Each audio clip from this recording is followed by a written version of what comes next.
में दाखिलों के अलग अलग क्राइटेरिया हैं। ऐसे में अभिभावकों की मुश्किलें आसान होने का नाम ही नहीं ले रही। उसके अलावा अगर हम देखते हैं, मैं जनकपुरी से आ रहा हूँ, मैं right now I was in Saint Francis school, so मेरे को सेंट फ्रांसिस से यहाँ पर आने में ही राउंड मेरे को 2 घंटे लगे। तो मेरे को सेंट फ्रांसिस में मैं 8:30 बजे वहाँ पहुंचा हूँ, मैं वहाँ पर लाइन में लगा हूँ। उसके बाद मैं यहाँ पर आके लाइन में 12 बजे आए हम यहाँ पे, तो यहाँ पर इनका फॉर्म क्लोज हो गया। इनको कुछ ऐसा कोई सिस्टम बनाना चाहिए कि कुछ टाइमिंग को स्पेसिफिकली कर दिए। अब 8:30 से 11:30 मैं नहीं समझता 3 घंटे में पेरेंट्स कोई 3 या 4 स्कूल से ज्यादा कवर कर पाएंगे। दिक्कत ये है, एक तो मैं लाइन में लगा कई स्कूल में लाइन में लगने के बाद ये बोल दिया कि फॉर्म मतलब टाइमिंग आउट हो गया। दूसरा ये कई स्कूलों में गया जो पिछले साल की एज में और आज की एज में फर्क है। उसी स्कूल में गया था मैं लास्ट ईयर में गया था, तो बच्चा मेरा बता के छोटा है, ये कह के उन्होंने मुझे रिफ्यूज कर दिया था कि छोटा है, अगले साल आना। आज में बच्चा मेरा 4 क्लास में आया है, 3 क्लास से 4 क्लास में आया है, तो आप ये कह रहे हैं कि मैं 3 क्लास में गया। वहीं फॉर्म की कीमत को लेकर भी पेरेंट्स काफी कंफ्यूजन में हैं। सरकार ने भले ही नर्सरी दाखिलों के फॉर्म की कीमत 25 रुपए तय कर दी हो, लेकिन कुछ स्कूल बिना प्रोस्पेक्टस के फॉर्म देने से इनकार कर रहे हैं, जिसकी वजह से कई जगह फॉर्म की कीमत 500 रुपए तक भी है। प्रोस्पेक्टस खरीदना किसी भी पेरेंट्स के लिए मैंडेटरी नहीं है, और अगर कोई स्कूल जबरदस्ती प्रोस्पेक्टस दे रहे हैं, प्रेशराइज कर रहे हैं पेरेंट्स को, तो ऐसे पेरेंट्स को जो है हमारे कंसर्न डिप्टी डायरेक्टर को पास कंप्लेंट करनी चाहिए और निश्चित रूप से स्कूल के खिलाफ कार्रवाई की जाएगी, क्योंकि ये मैंडेटरी नहीं है कि हर पेरेंट प्रोस्पेक्टस दे। नर्सरी एडमिशन इस साल भी अभिभावकों के लिए बुरे सपने से कम नहीं है। साथ ही सही जानकारी और गाइडेंस न मिल पाना पेरेंट्स के लिए दाखिलों की प्रक्रिया को बेहद मुश्किल बना रहा है।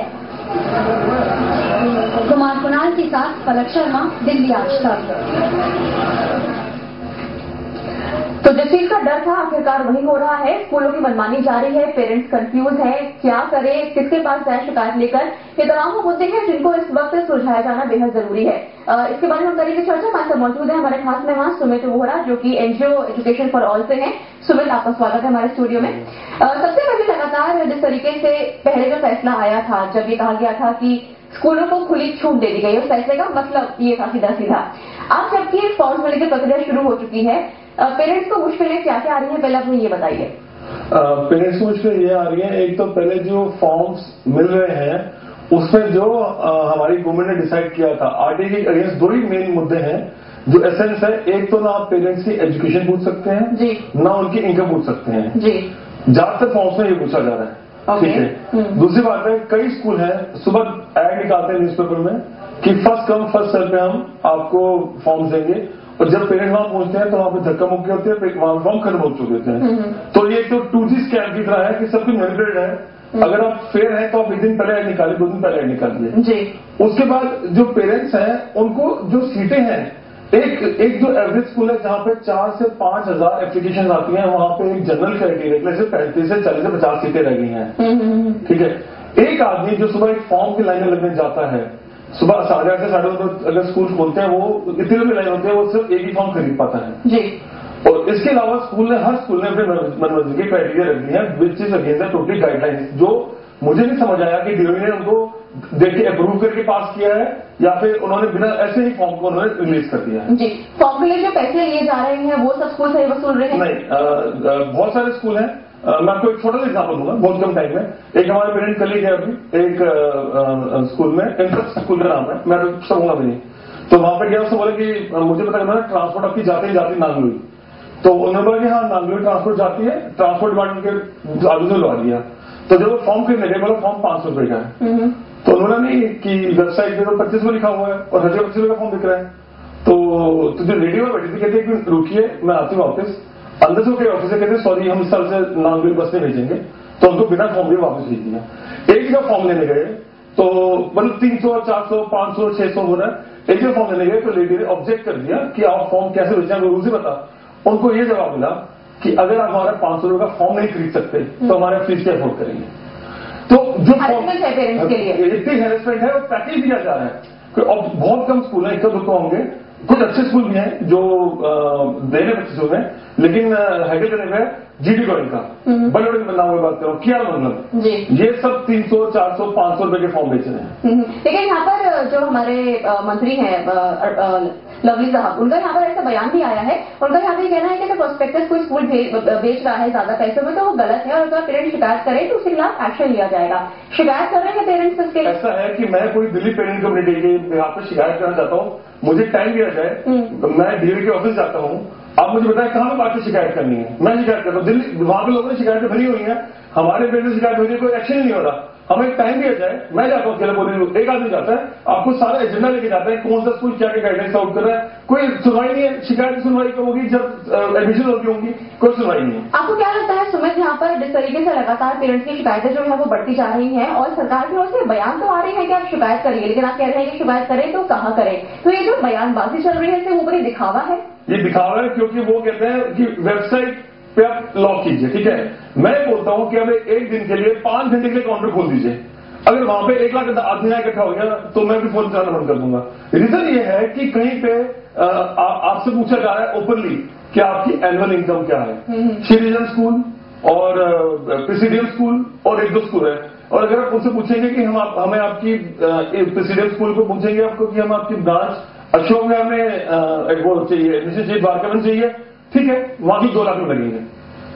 तो अगर इसका एक सोल्यूशन मैं देता हूं मंत्री जी को, मुझे मंत्री जी बहुत सामान्य है और हम स्कूल से वो रिस्पेक्ट करते हैं क्योंकि हम भी स्कूल से बड़े हैं, हमारे बच्चे बड़े हैं, हम सिस्टम के अगेंस्ट हैं, हम किसी स्कूल के अगेंस्ट नहीं है। हम ये कहते हैं आप विंडो खोल दीजिए कुछ घंटे के लिए, ठीक है, जो पेरेंट्स आके जनरल प्रॉब्लम उसको एक आदमी स्क्रूटाइज कर दे कि कई लोगों की जनरल प्रॉब्लम होती है, गवर्नमेंट चाहिए और एग्री नहीं कर सकती, मेरा बच्चा जी क्लोज उसके पॉइंट को बन रहे हैं, मैं उसकी बात नहीं कर रहा। आप जनरल पॉइंट दीजिए। कई लोगों ने लिखा है कि अपनी एजुकेशनल क्वालिफिकेशन को आप अटेस्ट करवा के दीजिए। जी, तो यानी कि जितने भी नियम कायदे बनाए गए थे सरकार के द्वारा उन सभी की अनदेखी हो रही है और स्कूल जो है वो अपनी मनमानी यहाँ पर कर रहे हैं। लेकिन सवाल यह है कि पेरेंट्स अब ऐसे हालात में क्या करें, शिकायत करें तो कहाँ पर करें, किसके पास जाएं, उनके पास क्या विकल्प मौजूद है। हम जवाब इसका लेंगे सुमित से पर इस छोटे से ब्रेक के बाद।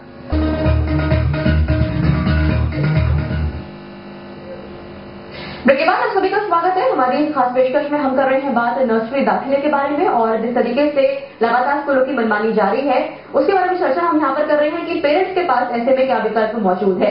पहले आपको बता दें कि पूर्वी दिल्ली में जो पेरेंट्स हैं वो एडमिशन फॉर्म के लिए बड़ी कीमत चुका रहे हैं। अभिभावकों का आरोप है कि स्कूल उनको फॉर्म के साथ जबरन ब्रोशर भी बेच रहे हैं। सुप्रीम कोर्ट के आदेश के मुताबिक स्कूल अभिभावक से फॉर्म के लिए 25 रुपए कीमत ले सकते हैं और अगर वो इससे ज्यादा पैसों की मांग करते हैं तो स्कूल के खिलाफ शिकायत की जा सकती है। लेकिन इसके बावजूद फॉर्म के नाम पर 100 से 500 रुपए तक वसूले जा रहे हैं। प्रबंधन से शिकायत की तो उनका कहना था कि फॉर्म ब्रोशर लेना कंपलसरी है। अभिभावकों का ये भी कहना है कि स्कूलों को सरकार ने छूट देकर अभिभावकों की मुसीबतें बढ़ा दी हैं। सर, यहाँ पे मैं लगभग सुबह 1 घंटे से आया हुआ हूँ। यहाँ काफी अंदर लाइन लगी हुई है और यहाँ पे मतलब क्या 200 रुपये फीस का ले रहा है, मतलब कुछ भी आइडिया नहीं मिल रहा है कि ये क्या है। पूछने पे यहाँ ही ये कंपल्सरी है और यहाँ तक कि ये प्रॉस्पेक्टस हमको नहीं चाहिए, फिर भी वो कह रहे हैं कि नहीं ये आपको लेना ही है। स्कूल वाले कह रहे हैं कि 25 रुपीज तो फॉर्म का है और 75 प्रॉस्पेक्टस है वो आपको लेना ही पड़ेगा। सर, आपने आर्ग्यू किया? कि हम लोगों ने तो आर्ग्यू नहीं किया, लेकिन अदर पेरेंट्स आर्ग्यू कर रहे हैं, लेकिन वो कह रहे हैं कि बस आपको लेना ही पड़ेगा। तो दिक्कत यह है कि पेरेंट्स से जाए तो जाए कहाँ, क्योंकि बस कुछ ही दिनों के लिए फॉर्म्स जो मिलने की प्रक्रिया है वो जारी रहेगी और उसके बाद फॉर्म्स मिलने बंद हो जाएंगे। फॉर्म खरीदना उनके लिए जरूरी है क्योंकि बच्चे का दाखिला कराना है और बच्चे का दाखिला कराने के लिए उनको तमाम स्कूलों के नखरे जो है वो झेलने पड़ रहे हैं। हमें इस वक्त एक कॉलर ने कॉल किया है, इनका सवाल क्या है वो हम पहले जान लेते हैं। हमें कॉल कर रहे हैं सुल्तानपुरी से हंसराज जी। हंसराज जी, स्वागत है आपका, पूछिए क्या है आपका सवाल।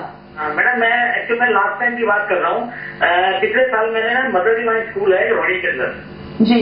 हेलो, तो मैं वहाँ जब फॉर्म लेने गया तो वो कह रहे थे कि प्रोस्पेक्टस लेना आपको जरूरी है, ठीक है। हमें एक बात पूरी सुनिए, तो मेरे उनसे ना काफी कहासुनी हुई और उन्होंने मेरे को प्रोस्पेक्टस तो नहीं दिया और 25 रुपए का फॉर्म दे दिया जी, ठीक है। लेकिन उन्होंने मेरे नाम के आगे एक टिक लगा दिया, ठीक है, कि जैसे उनकी कोई निशानी होगी नहीं, इस बंदे को इन्होंने प्रोस्पेक्टस नहीं दिया।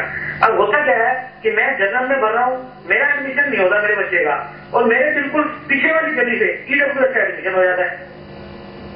हेलो जी जी जी, मतलब हमारे पीछे वाली गली में बच्चे का ईडब्ल्यूएस में नंबर आ जाता है और हमारा जनरल में नहीं आता।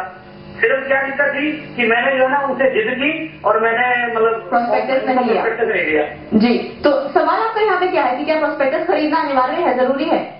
जब जरूरी है ही नहीं तो ऐसा होना कि मान के चलो इस बार भी जिन लोगों को उन्होंने प्रोस्पेक्टस जबरदस्ती भेज दिए हैं, पेरेंट्स इसलिए नहीं बोलते कि यार हमें किसी तरीके से एडमिशन कराना है। जी बिल्कुल हंसराज जी, समझ गए हम आपकी बात। हमारे साथ इस वक्त में मौजूद हैं Sumit Vora, education for all से हैं। सुमित जी, आपने इनका सवाल सुना। हैरेसमेंट है सीधे तौर पे पेरेंट्स के लिए, लेकिन सवाल ये है कि आप ऐसे में पेरेंट्स के पास